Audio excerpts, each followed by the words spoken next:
अस्सलामुअलैकुम दोस्तों कौन शख्स है जो नहीं चाहता कि अल्लाह ताला उससे राज़ी हो और उसे हर आन अल्लाह की रज़ा नसीब हो, और कोई भी नहीं चाहता कि अल्लाह ताला उससे नाराज़ हो। ये बात अलग है कि अमल करने वक्त हम भूल जाते हैं कि जो काम करने जा रहे हैं आया उससे अल्लाह राज़ी होगा या नाराज़। मसलन कोई भी तकरीब हो तो हर किसी का ख्याल रखा जाता है कि फ़लाँ रिश्तेदार फ़लाँ दोस्त कहीं नाराज़ ना हो जाए, उसको दावत दी जाए, उनकी आओ भगत की जाए। लेकिन ऐसे मौक़ों पर अल्लाह की रज़ा को बंदा भूल जाता है।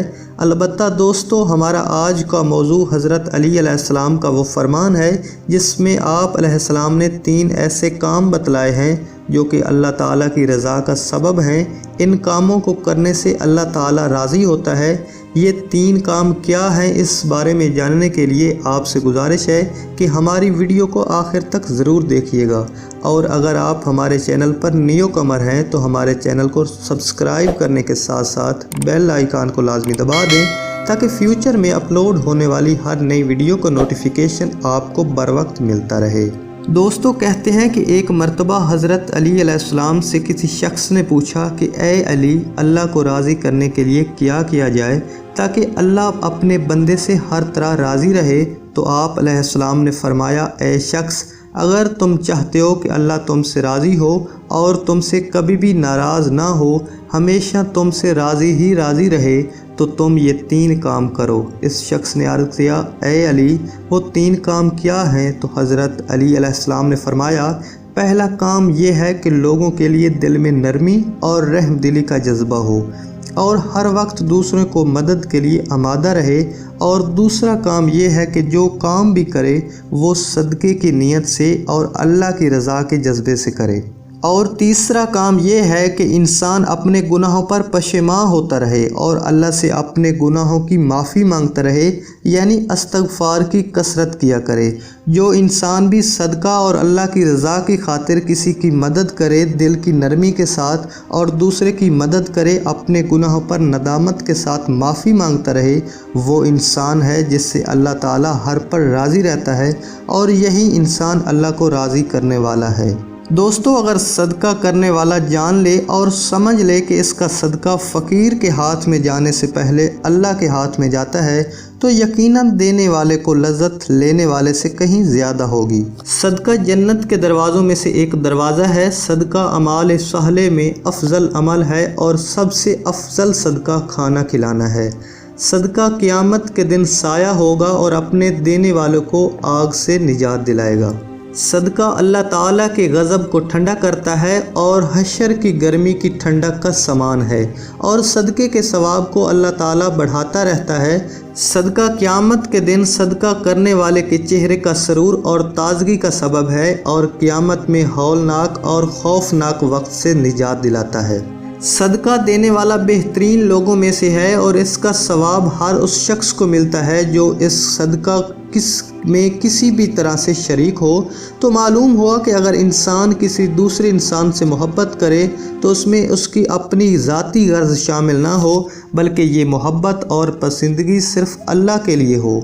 इसी तरह अगर एक इंसान दूसरे इंसान से बुग़्ज़ या मोहब्बत ना रखे तो ये भी ज़ाती बिना पर ना हो, बल्कि ये भी अल्लाह की रज़ा की वजह से हो।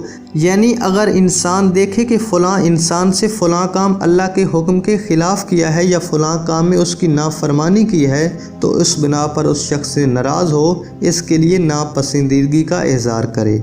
दोस्तों, आजकल के ज़माने में लोगों का चलन अजीब हो गया है। ख़ुद तो पेट भर कर खाते हैं बल्कि बराबर में रहने वाले भूखे पड़ोसी की तरफ मुड़कर ही नहीं देखते। इसके बच्चे रोटी को तरसते हैं और अपने बच्चे ज़रूरियात से ज़्यादा माल उड़ाते हैं। हैरत इस बात की है कि इस बेइसराफ़ पर शर्मिंदगी का एहसास भी नहीं होता, बल्कि खुलम खुलम फ़ख्र किया जाता है। अपने घर में बेतहाशा माल जमा कर रखा है, जैसे लोगों को दिखाकर खूब फजूल खर्ची किया जाता है, जबकि दूसरे लोग दाने दाने को तरसते हैं। लेकिन ये तरीका सभी लोगों का नहीं है। बाज़ लोग अल्लाह से डरने वाले होते हैं, वो अपने साथ अपने पड़ोसियों, अजीज़ों और रिश्तेदारों का भी ख्याल रखते हैं और अपने दरवाज़े इनके लिए हमेशा खुले रखते हैं। दोस्तों, रहमदिली एक इखलाकी खूबी है। अल्लाह ताला को बहुत पसंद है किसी शख्स को कमज़ोर और बीमार, लाचार और ज़रूरतमंद देखकर उस पर तरस खाना اور حسب توفیق اس کی مدد کرنا رحم دلی ہے۔ رحم دلی کا دائرہ وسیع ہے، صرف انسان ہی نہیں بلکہ چرند پرند بھی رحم کے مستحق ہیں۔ رسول اکرم صلی اللہ علیہ وآلہ وسلم نے فرمایا، تم زمین پر بسنے والی مخلوق پر رحم کرو، آسمان والا تم پر رحم کرے گا۔ رحم کے اولین مستحق انسان ہیں، خواہ وہ مومن ہو، کافر ہو، فاسق ہو، فاجر ہو یا متقی ہو، پرہیزگار ہو۔ ان میں سے جو بھی تکلیف میں ہو یا ضرورت مند اور محتاج ہو، اس پر رحم کھانا، حسب توفیق، حسب استطاعت اس کی مدد کرنا اور مشکل میں اس کے کام آنا اللہ تعالیٰ کو پسند ہے۔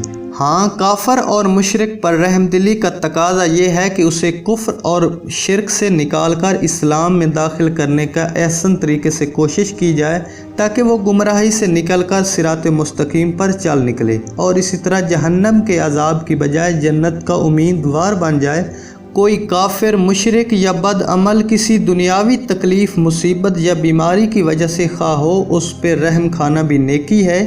انسان تو انسان، کوئی جانور بھی تکلیف میں مبتلا ہو تو اس کی مدد کرے، اسے مصیبت سے بچانے کی کوشش کرنا بھی نیکی ہے، کیونکہ وہ بھی اللہ کے کنبے کا ایک فرد ہے اور رحم کا مستحق ہے۔ رسول اکرم صلی اللہ علیہ وآلہ وسلم نے فرمایا، ایک شخص سے اس کی موت کے بعد پوچھا جائے گا کہ وہ اپنی دنیاوی زندگی پر نگاہ ڈالے اور بتا تیرا کوئی نیک عمل جو تیرے لیے وسیلہ نجات بن سکے۔ وہ عرض کرے گا کہ میرے علم میں میری کوئی ایسا عمل نہیں ہے سوائے اس کے کہ میں لوگوں کے ساتھ کاروبار اور خرید و فروخت کا معاملہ کیا کرتا تھا، تو میرا رویہ ان کے ساتھ درگزر کا ہوتا تھا۔ میں غریب اور مالدار دونوں کو مہلت دیتا اور غریبوں اور مفلسوں کو معاف بھی کر دیتا تھا۔ اس پر اللہ تعالیٰ اس پر جنت کے داخلے کا حکم فرما دے گا۔ دوستو، رضا الہی کے مطابق عمل کرتے ہوئے اللہ سے ڈرو، حرام کام مکمل چھوڑ دو تاکہ تم رضا الہی اور اس کی جنت پا سکو۔ اللہ تعالیٰ نے نیکی کے بہت سارے دروازے کھول رکھے ہیں، مقصد صرف یہ ہے کہ مسلمان نیکی کے کسی دروازے سے داخل ہو کر اطاعت گزار بنے اور اس کی مغفرت ہو جائے۔ تو دوستو، امید کرتے ہیں آج کی اسلامی ویڈیو آپ کو پسند آئی ہوگی، تو ہمارے چینل کو سبسکرائب کریں، ویڈیو کو دوستوں کے ساتھ شیئر کریں، لائک کریں اور کمنٹ باکس میں اپنی رائے کا اظہار کریں۔ اللہ حافظ۔